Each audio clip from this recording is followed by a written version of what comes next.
If you love cars like we do, and you look at cars all the time like we do, there's something very satisfying about sharing that with other people. And Flipping Bangers, the TV series, has been so popular. There's been a lot of people asking us for more stuff. More stuff is coming, but we are waiting to see what the news is going to be on season 4. So we thought we'd do a podcast in the meantime so that people can see what we're actually up to. Everyone likes a podcast, don't they? Well, yeah, I think so. Well, certainly people say they do. Well, it's a good thing because we get to see more cars and we get to go and look at other people's cars. It doesn't really matter if they're for sale. Sometimes it's enough just to look over it and say, you know, this might be a car that we'd like to do in the future. Yeah, I get it. So we'll go through the process. We look at the car, what it stands for, what we know about those cars, how it presents. And conclude with giving it the thumbs up or the thumbs down. Would we buy this car to flip? I got it. And that sounds like something that I'd listen to. Yeah, me too.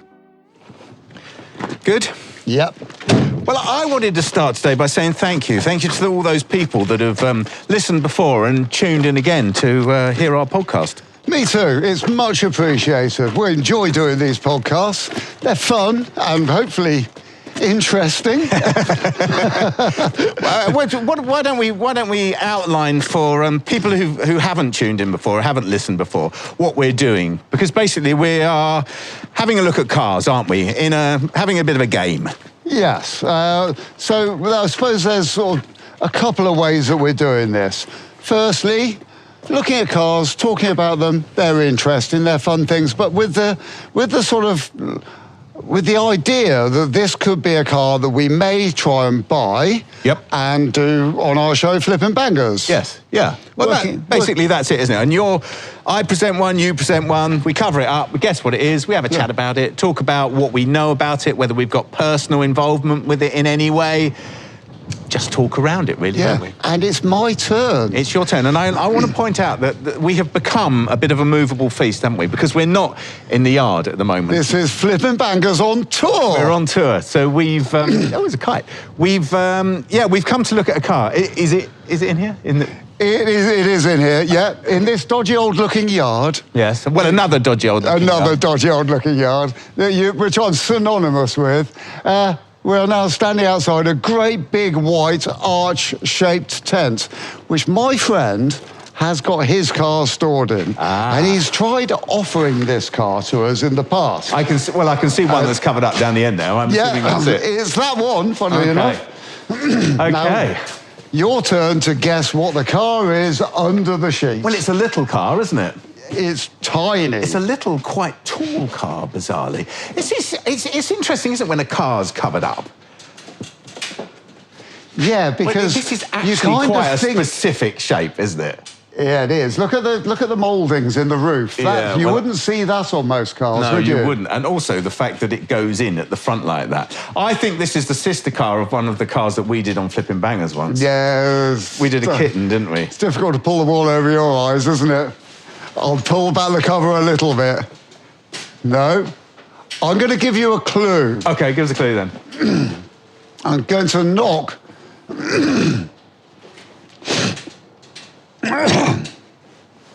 I'll give you a clue. OK. Right, this is your clue. OK. I'm going to knock on the roof of the car. Listen.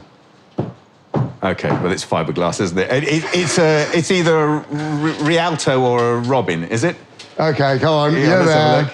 Oh, look at that! It's a Mark I Robin. Yes. Oh, that's great. A Robin redbreast. Look at that fantastic. It's got an air scoop on the bonnet. I think that's probably more of a joke. I love it. You just don't see them anymore, do you? No, you don't. Look at that. I mean, remember the day when these were 2 a penny? Yeah. You used to see them everywhere, didn't you?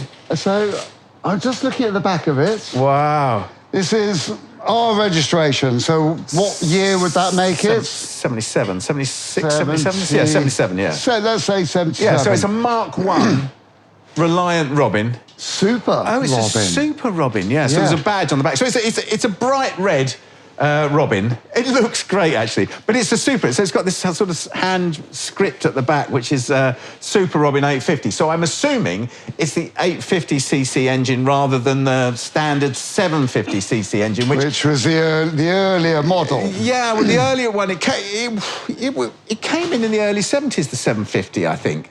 But it was the staple of the 750 Motor Club, this engine, wasn't it? 750 Motor Club started out using the 750cc engine from Austin 7s and then went on to use these, didn't they? Well, this is an 850 one, but the 750 version of this, because it's such a good engine, isn't it? Well, it's all aluminium. Yes. Incredibly light. They were super nippy little engines as well. Very, very simple, very, very basic, and anybody that could operate a set of AF spanners could fix almost anything on this car. Well, I'm just thinking back. This instantly makes me think of the little Reliant kitten that we had on the show. Yes. And we took the body off completely, and it just looked like a race car, didn't it? Oh, didn't it? What a lovely little chassis. It was fabulous. It was complicated suspension on that car. So remember a twin wishbone suspension on the front, independent. Yeah. A beam axle on the back, on leaf springs, admittedly, but still. You know, it was a clever, nice little setup. It was a clever setup, yeah. But it's interesting, isn't it? But they were so popular because you could drive them on a motorcycle license, couldn't you? Well, that was the thing, you know, back in what people like to call, in their rose-tinted specs, the day. Back in the day. You know, you see these cutesy little cars, we used to take the Mickey out of quite a lot. Yeah, we did as well, yeah. They had various nicknames, which I don't think we should be going into because I think those are unfair. They've transcended that, though, haven't they? They've transcended that sort of Mickey calling into something which is actually pretty cool now, haven't they? Yeah, really, really cool, which is why I think this is a good little thing for us. But the funny thing for me, though, but when I was a young person, which was a very, very long time ago. Not as long ago as it was for Before me. they invented colour. You're not colourblind, though, are you? No, I'm not, no. I'm just old enough to remember the world in black and white. But you see, these cutesy little cars with great big hairy bikers sat in them because you could drive them on a motorcycle licence. Yes. It was the original compact car. Yes. Well, hold on. It probably wasn't the original compact car, but it's in that league. Yeah, and it is very, very compact, isn't it? Yeah. It always seemed strange to me why they went with having the one wheel at the front, because like Morgan, when they did their three-wheelers, and there's other companies as well who did them, they had the two wheels at the front, driven by the engine, didn't they? And the one wheel at the back for the steering. But if you've got to create a practical everyday car that's, you know, you can put your shopping in the back of. Yeah. Or if you're a window cleaner, buckets of water, or if you're a builder, 4 bags of cement. Yes. You want that. You want the stability, don't you, at the back? Yeah. And they were famously vans as well, weren't they? The Reliance. Yeah. And unstable. I mean, I have driven one of these in the past. And, you know, if you go around a long sweeping bend and you just want to lift the inside rear wheel, all you need to do is just twitch the front wheel, the steering a little bit, and you can lift that back wheel. You can play with it. I mean, they seem crazily dangerous. Yeah. And then you can play with that, getting them up on 2 wheels thing and popping it back down as you want to. We had, when I worked, I can't remember which magazine it was now. I worked for a magazine and I was doing a shoot once and they got a replica, I think it was Steve Parrish's, the old motorcycle racer. He had one, a trotter van, all livered up in the... And they tried to turn it over. That was the thing that they tried to do. They tried to corner it as fast as they possibly could until they turned it over. This is sort of a pointless story, because I can't remember whether they... I think they did in the end. They must have been. I think they got it onto its side. But you've got to be quite brave to do that, haven't you? Or quite mad. Yeah, I think... mad. Let's go for the latter. Yeah. Because if you manage to roll one of these over at speed, I can think you can only liken it to being ejector-seated out of a confetti cannon.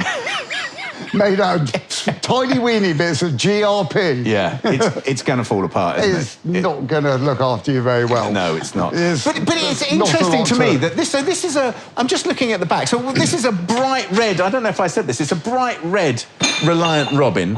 And it's a Super Robin 850. So it's a sort of hot version, isn't it? Well, you know, is it hot or is it luxurious?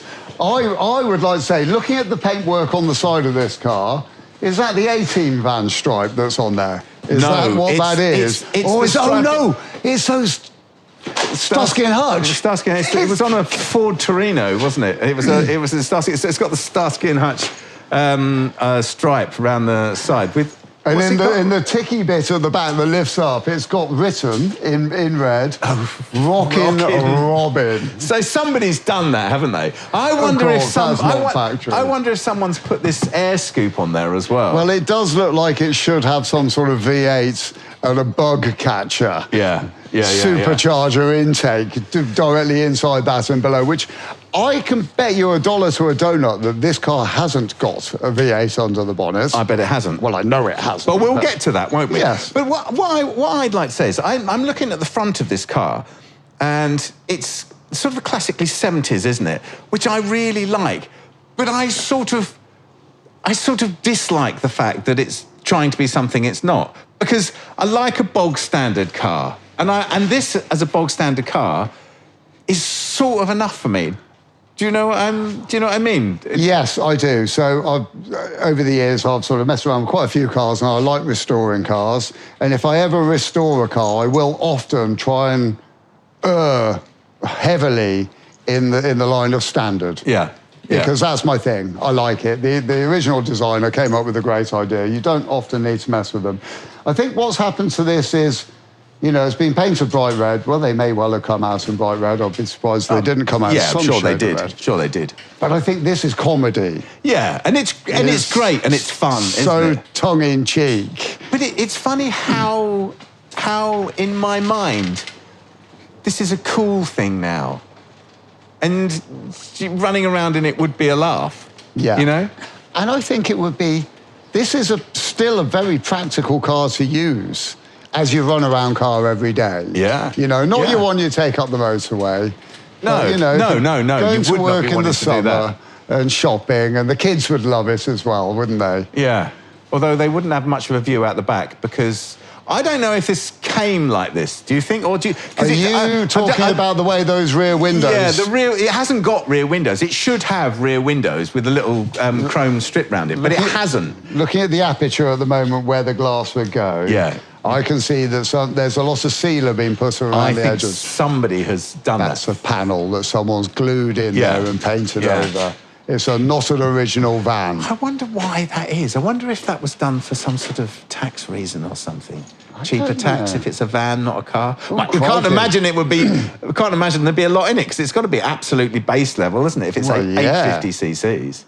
Yeah. But it's a cool thing. Should we get to it, get under it, and get in it, and let's have a look at the engine? Maybe not until we've had a nice cup of tea. Okay, what you're saying is we're going to have a commercial break, aren't you? I think we should definitely have a commercial break. Wouldn't it be great if we had someone to have a commercial break with? Yes. Well, that would be great. Yeah, because then they could cover our podcast while we sit down and take 5 and have a lovely cup of tea and some biscuits. Yeah, okay, well, let's do that. We'll leave some space for them.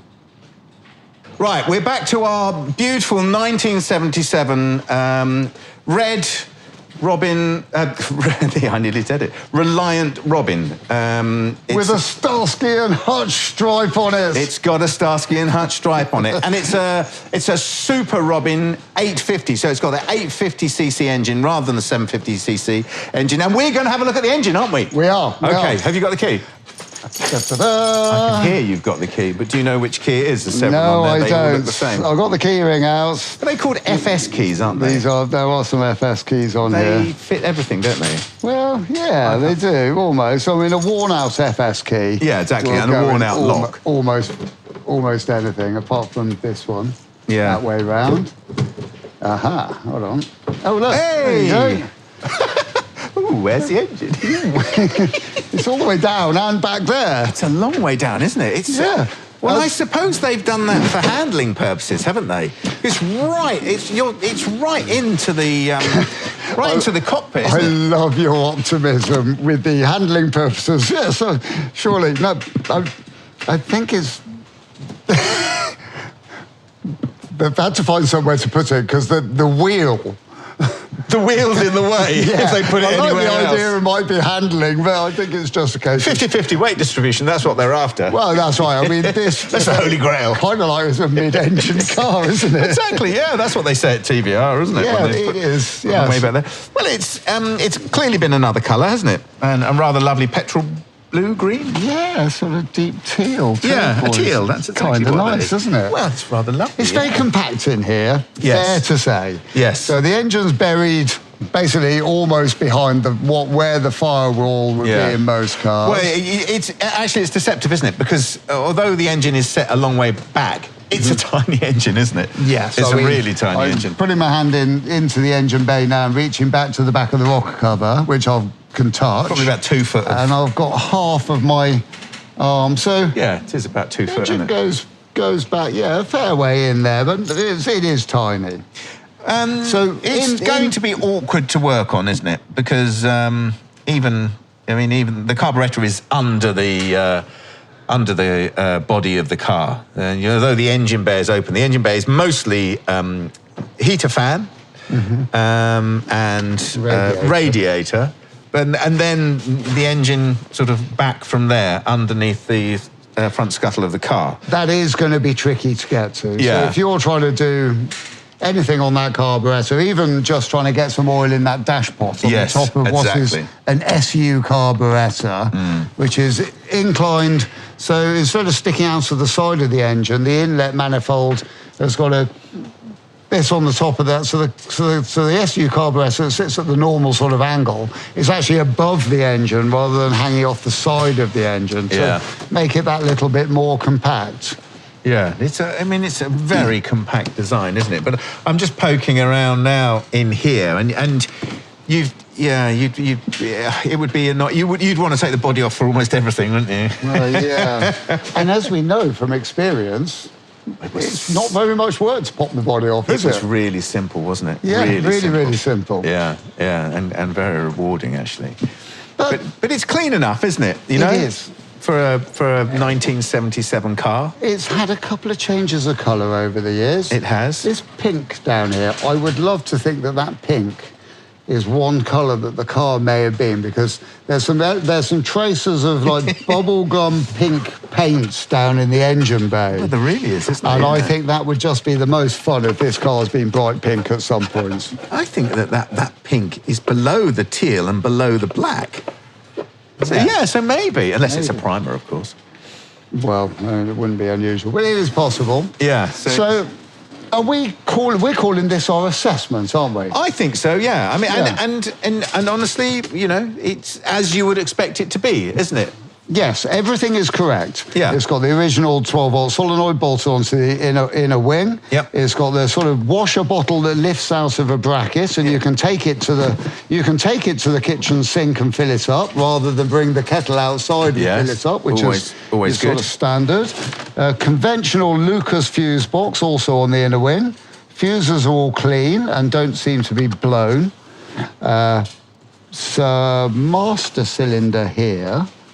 Now that has got to be the brake master cylinder. Well, I would have thought so, and it'll be a cable clutch, won't it? Yeah, it must be. I can't say. Oh, there it is. Yeah, it's a standard Girling. And now look at that. You've touched it, and now it's come off in your hand. Well, and you're pretending. Yeah, you're just nonchalantly pretending you haven't done it. One of the heater hoses for the air side of the system, as it wasn't particularly well attached as it turned out. No, but it did just come off in my hand very readily when I tugged it. No. Yeah, I wonder what that one is. Why that doesn't go anywhere? Because the others are all octopus round into the car, don't they? And across the car. Well, perhaps it doesn't need it then. Well, I guess it probably doesn't. I wonder where it goes. Oh, I think it probably goes up to this vent, up into the. So they go. Yeah. It's got these sort of. Well, they're not paper; they're corrugated plastic, aren't they? Yeah. And there'll be wire in those, won't it? And they go from the blower unit into the different vents in the car. I'm just looking where they correlate to inside. Yeah, they go to the different. And vents. that's a whacking great big heater. It's a massive heater. I would hazard the guess that heaters in these cars are actually pretty good, even though they are travelling through all of this pipework. Yeah. I bet that's still capable of warming this little car up quite effectively. I bet it is. I bet it is, yeah. Shall I see if the engine fires up?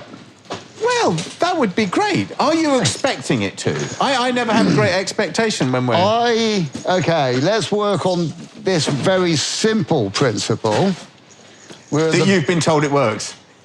I have been told it probably might fire up. Oh, good. But we're down at the very end of a long barn. Yes. With many other vehicles parked behind it. Well, that's what was going through my mind. There's a thick layer of dust all over the car, including the windscreen. I'm going to try it, Gus. I'm going to try it. I've just spotted something about this. This has been wrapped. This red is wrap. Is it? Look. We've had our coming together with wrapping before, haven't we? And it's always been a bit of a nightmare. Bit of a nightmare, yeah. Yeah. Never very satisfying. But this is a good job. They've done a good job. I wonder how long it's been on here. I hadn't spotted that. But it is, though, isn't it? How did they get the 850 thing on there, then? That's terribly modern for a Reliant Robin. This is really weird, because the back, I don't think the back's been wrapped, because it's got the Robin Super. Hold on, I don't know now. I don't know. You're digressing, though. I am digressing. So I want to see you're frightened it won't run. See if you can start it up. I am digressing. Oh, he's in. Gus, you need to see this interior. It's incredibly dated. Is it? But also pretty cool. Right, choke. And...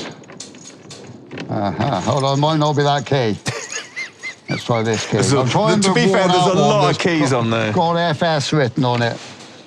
No, that's not working. Oh, well, there's another one. The anticipation. So standing beside our bright red Robin Reliant. It didn't work. Reliant Robin.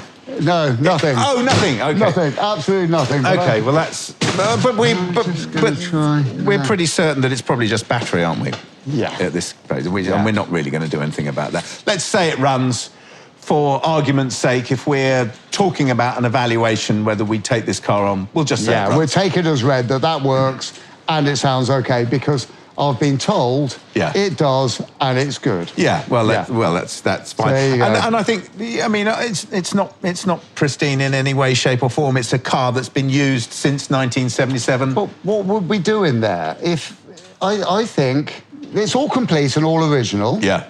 And I think there's various shades of paint in there. Yeah. That could do with a bit of a whip around with a rattle can, a bit of a good clean up. Yeah.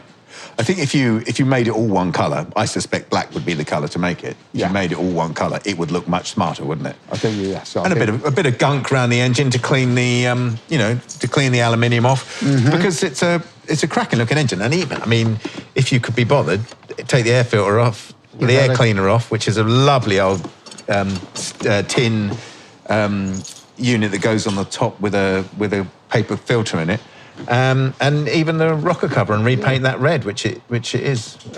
So a day's worth of sprucing down there. I'd say so. And a few cans of paint. And then it would look handsome, wouldn't it? Yeah, it would, because it's all correct. Yes, exactly. And that is the important thing when looking. When we try and sell this car, and somebody lifts up the bonnet, and they can see that every single wire is what it's supposed to be and where it's supposed to be. Yeah.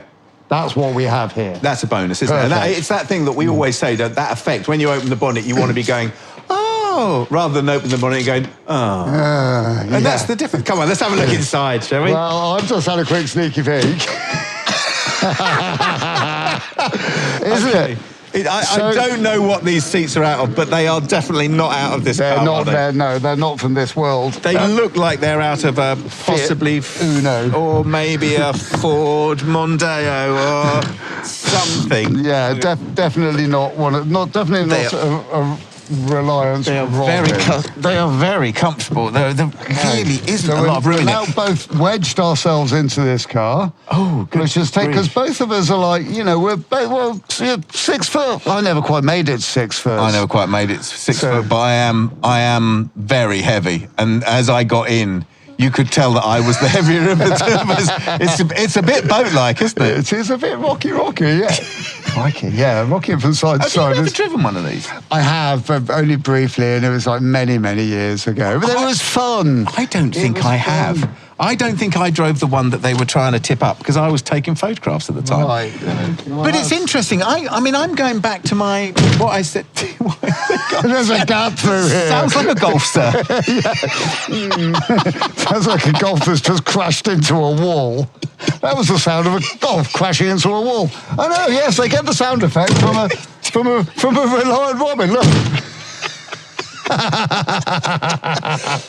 But I'm going back to what I said before. It's all been customised and it's got a furry ceiling. It's fun, isn't it? Oh, and it's got padded door cards and, What's this? This is my air gap on the door. Let's see. I've got my penknife out of my pocket. I'm poking it through the air gap. Okay.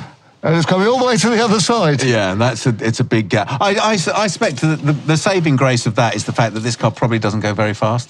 That is a good thing, so you're not going to get too much wind coming in through there. But what I was going to say was, I really like it in here, and I like the original bits of it because it's so very 70s, isn't it? The dashboard is bang on exactly what it's supposed to be. It looks like the dash panel itself is made from vacuum-formed plastic, which it probably is. It is, yeah. If you feel around the back, you can feel it's vacuum-formed. But it's very smart still, isn't it? Yeah. The switch gear's great. So you've got, going from right to left, you've got the speedo, and then you've got another round gauge equal in diameter, and that's got the temperature gauge and the fuel gauge, oil light, ignition light. And then there's a couple of really very 70s toggle switches, which Will is demonstrating now. Clunky, and without breaking them. I've managed broken it yet. I've managed to touch something. It's made a clunky noise, which isn't the braking noise. And then you've got a couple of classic round dials, one with the oil pressure and one with the all-important oil pressure. Yeah. You really felt like you were a rally driver. If you've got things like a voltmeter, this is the other gauge, and an oil pressure gauge, like, well, hey, rally driver central. I think you might have to have a tacho, a rev counter on a stick up here. Yeah, that would be. But you haven't got that. No, what you've got instead is. Goodness gracious! Rather classy. Is that a Citizen band radio? I think it is, isn't it? I don't really. I think it is. Yeah. I think that's the Big 10-4, that one. Wow. Which was also ever so fashionable. Back in the 1970s when this was a shiny car. Yes. Yeah. You try not to drop those lights. I'm trying very hard not to drop the lights that are in there. So so in front of me, I'm sitting in the passenger seat, and in front of me is a glove box. It's just a moulded plastic glove box. But the dash looks smart. It's a steer, isn't it? But it looks smart and it looks clean. And because it's not been covered in vinyl, that's why it looks smart still, doesn't it? That presents very well for a car. If we were to take this car on, we could look at that dashboard and go, yeah, that's a winner. Yeah. That's what we need to see. Clean, or not completely perfect. It looks like, it's 1970s. That's got to be a cigarette burn. It's got to be a cigarette burn, yeah. Yeah, just next to the gear stick on the centre console, where you would drop your fag if you were smoking. Yeah. Fag burns. Yeah, that's definitely fag burns. And then back seat. Very, very basic back seat. Is that brown velour or is it black velour that's faded? I think it's purple velour to go with the. So I was saying earlier. So the headlining is feels like a bear, basically, doesn't it? Feels like a brown bear. Well, I've never rubbed a brown bear before. Have you not? No, you've never lived. Thankfully, I'm still alive. So someone's covered the roof in this purple, dark, very deep purple, deep velour. And I think raven, sort of black, blue, purpley sort of colour. Yeah, and the back seat has been done in a sort of closer cropped version of that, hasn't it? Yeah. So someone's put a lot of effort into this car, haven't they? Do you know, I think that seat is original. Do you really? Yeah. In that colour? Well, I'm just... Well, look at the stitching, that's what I'm I'm actually saying. just getting the back seat from the back of the car now. These cars have a fixed rear it's the back wrong way to up. the seat, and then the seat squab that's shortcuts black velour with a space-age sort of pattern embossed into it. Yeah. That looks like something from Blake 7, doesn't it? Let's not forget the guy the designer of this car, designed the Bond Bug as well, which was a sort of iconic three-wheeler, wasn't it? Yeah, no, that's a car. We used to have an art teacher who had one, a Bond Bug. Yeah. Mr. Matthews. Everyone thought he was very, very cool. Oh, yeah. Yeah. But that's any colour you want, so long as it's orange. Yeah, so it's not in purple velour, is it? It's just because the rear window's tinted. It gives everything a tint, doesn't it? And faded. Yeah, a bit of sun fade. What we can see there is just the faded remnants of what used to be black. Yeah. But not torn. No, not torn. All in good order, in actual fact. This is kind of so kitsch's. When I say this, I mean the sort of, I would call it fun fur. The bear skin fun fur that's stuck to the inside of the ceiling of this car as a headlining. Yeah. It's kind of kitsch, kind of makes it. It's comically nice, like the Starsky and Hutch line up the side of the car. Yeah, exactly. So tick that box. Yeah, exactly. As with these padded quilted door cards. Now I am struggling a little bit with the door cards. I'm struggling a bit with them because they're brown. I'm not sure that nice. goes. Diamond embossment vinyl stuck to what's probably hardboard or plywood. Door cards. Yeah.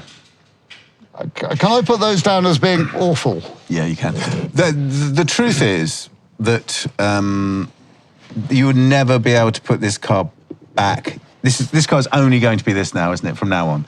You're never going to put this car back to being an original Reliant Robin. No. It's always going to be a sort of faux customised. Yeah. Which is what it is, isn't it? It's a classic custom car from the 70s type thing. I would see that in my mind, possibly our minds, that's an embraceable concept. Yes. And it's a saleable concept as well. Yes. Because it's humorous, isn't it? It and is. That's the key. I reckon that's the key of what's going on. This has got fun written all over it. Yeah. What I think this car lacks on the inside is leopard print seat covers to cover up these seats that look like they've come out of some Mondeo or... Well, exactly that. If there was some sort of cohesion in here, if it was all the same sort of thing, it would work much better, wouldn't it? Yeah. I mean, I do think you're right. If you've got leopard skin covers, which you can get easily and put Fronts on these, and back. Yeah, front and back. Yeah, it would disguise the fact that these are really modern-looking seats. I mean, they're comfy, don't get me wrong. Oh, yeah. Don't want to get rid of them. Sure, they're much more comfortable than what was here before. They feel very nicely attached as well. They really do, don't they? Somebody's good. put the runners in there nicely.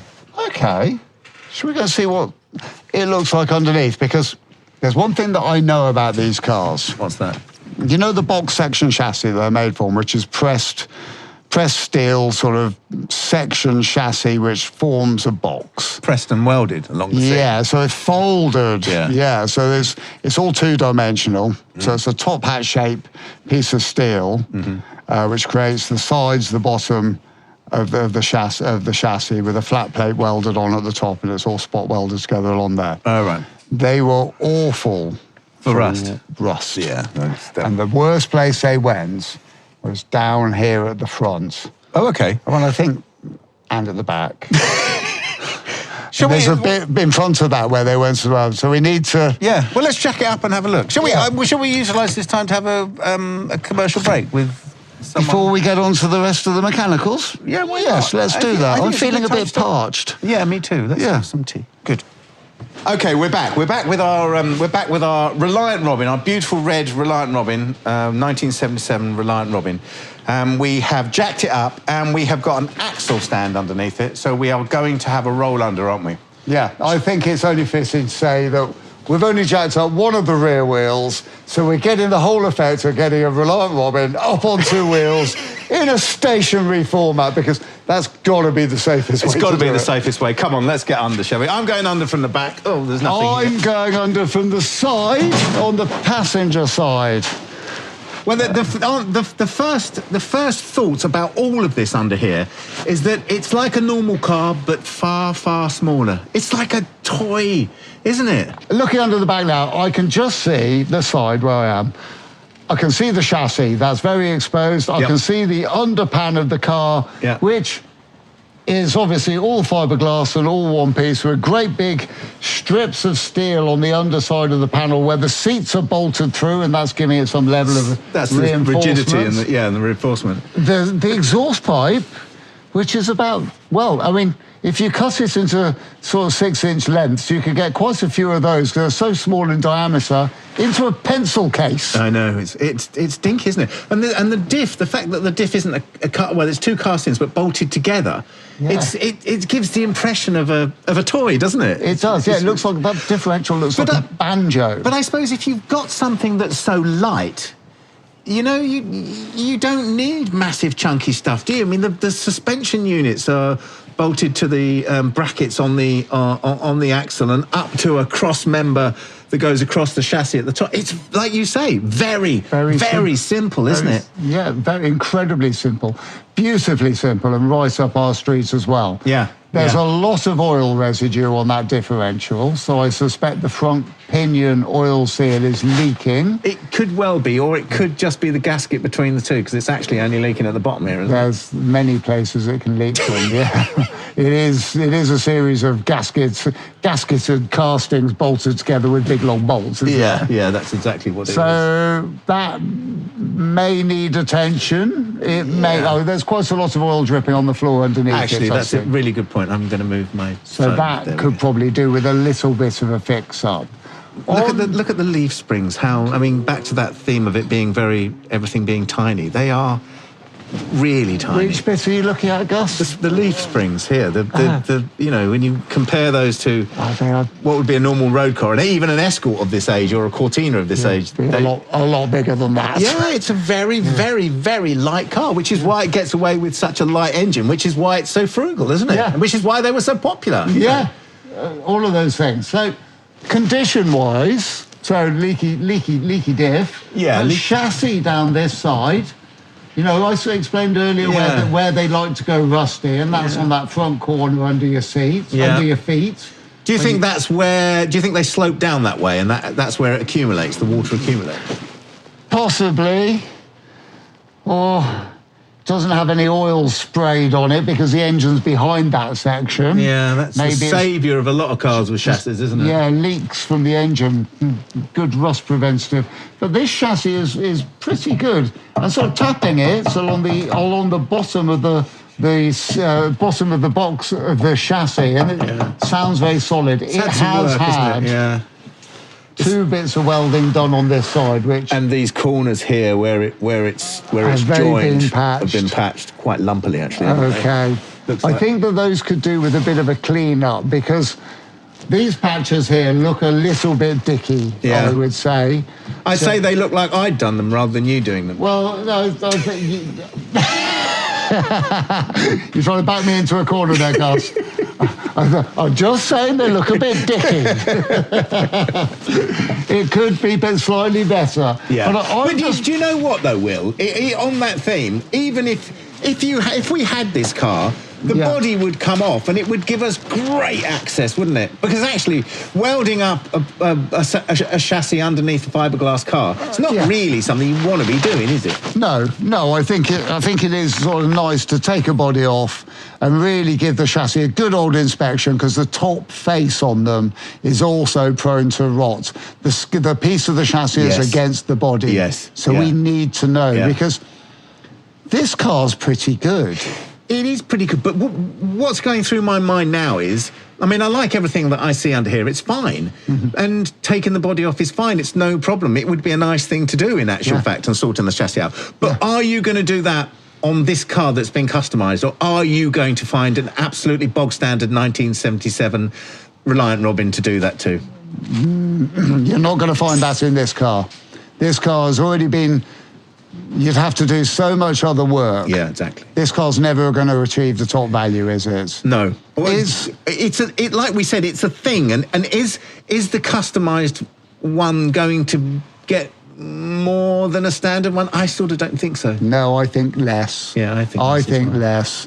But I think the world of classic cars is erring a lot more towards standard cars. Yeah. Well, so we've digressed a bit, haven't we? Well, yes. Shall we have a recap? We're underneath our Reliant Robin, 1977 Reliant Robin, which has been customised, but we're just looking at the chassis, which has had a couple of patches put on it, rather roughly, I'd have to say. In general, the chassis is pretty good. Yeah. Actually, the chassis is very presentable. Yeah. Bar the few patches. I think that we'd have to conclude that it's good under there, and that what needed doing to it, we could do to it very, very quickly.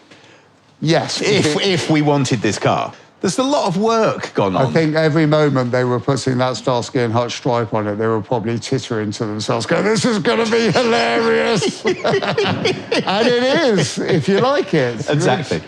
So I'll tell you how much he wants for this car. Oh, go on then, yeah. I reckon he wants £2,000 for it. Okay. And I think that he would probably take a small chip on that. Yeah. But a small chip might not bring it down to the 1,500 quid that would be a lot nicer for us.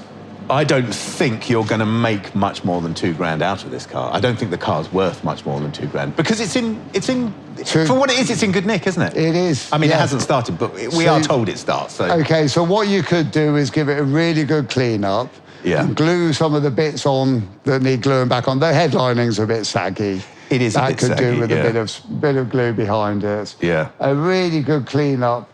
It's a non-standard car. Yeah. So would this fall into the brackets? It would be a great little car to buy and own yourself. Yep, definitely. If you were into it and you got the joke, then yes, that's where you're going. But as a car for us, if we were looking at it to buy it for the show, we wouldn't, would we? We'd never make any money out of this. Although it does make me think we should look for one because I love the idea of it. Yes. Don't you? Let's keep on looking. Yeah. Before we go, I just wanted to say, now we are a movable feast and we can move around. Wouldn't it be nice if a listener somewhere had a car and thought, let's get those two goons to come and have a look at my car? Yeah. Don't you think? Because it's not always about, is this a car that we could flip? No. This may be just because we enjoy talking about cars. And let's face it, it's nice lying underneath a car talking. Yeah, exactly. So please get in touch. In a tent somewhere in Wiltshire. Right, that's us. We'll say goodbye. Thank you for listening. We'll talk to you again soon. Thank you very much. Cheers, people. Bye-bye. The Flipping Bangers podcast features Gus Gregory and Will Trickett. It's produced by Dan Allum and is a Just a Mike TV production. International copyright is asserted. No opinions in the show are personally held. Audio engineering is by Stephen O'Toole. And we've used a sample composed by Lakey Inspired. If you'd like to get in touch, please visit justmike.tv or chat to us via Instagram at Flipping Bangers. Thanks for listening.